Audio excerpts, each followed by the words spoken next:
Europe doesn't need enemies when it has Canada and US as its friends. Apparently, the North American nations have refused to lend Europe their helping hands.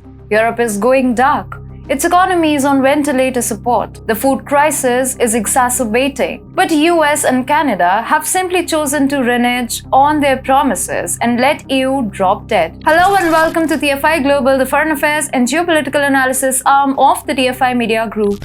I'm your host Vedika, and if you haven't subscribed to the TFI Global channel yet, hit the subscribe button and press the bell icon to receive all the latest updates. And please install our Apple and Android mobile app. The link is given below in the description. Earlier this year, when a warring Russia knocked at Europe's gate, it was US and Canada who pushed Brussels into opening the latch.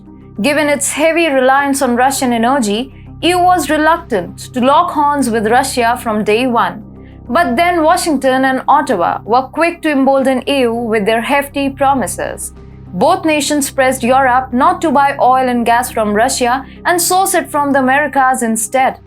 Biden announced that once EU places sanctions on Russia, EU will ramp up oil production to fill the void. Trudeau also said he was looking at how we can deliver more oil and gas to Europe. Europe took these words at face value and announced unprecedented measures against taking in Russian energy.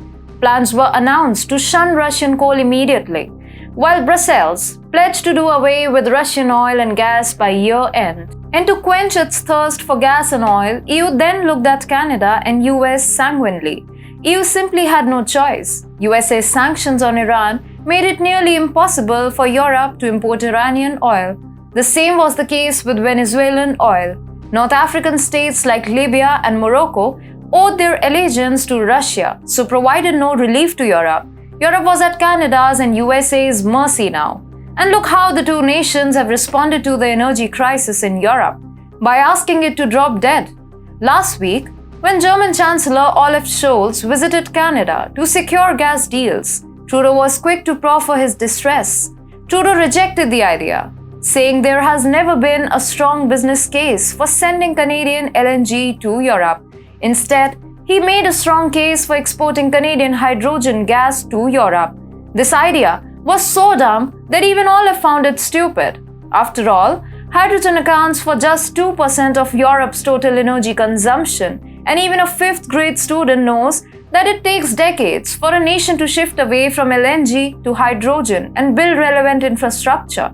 And now, see what Biden has done to fulfill his promises. Oh wait, he has done nothing actually. US LNG production has increased slightly from 95.1 billion cubic feet per day in October 2021 to 97.5 billion cubic feet per day by December 2022. By the way, this negligible increase is also attributed to Trump-era energy policies only. But experts say US can actually produce 569 billion cubic meters of gas per year. This is 4 times what US produces now. But come on. Europe matters to Biden, but the environment matters more. If Europe's gas needs are taken care of, and if its economy is rescued, the West's green agenda is destined to take a severe hit. For the 79-year-old president, tackling climate change is his topmost priority, even if it comes at the expense of Europe's existence. Biden is not letting Iran and Venezuela ship their oil to Europe either. It will violate our sanctions, is USA's succinct response. Europe is on the verge of a total catastrophe now. Germany and UK have gone dark. People in Poland have no coal left to keep themselves warm in the winter. Political instability is taking over the entire continent. Civil unrest might break out very soon. But for green champions, Trudeau and Biden, that is okay as long as it serves their green agenda. EU is now getting to realize that how its blind trust on US and Canada led itself to dig its own grave.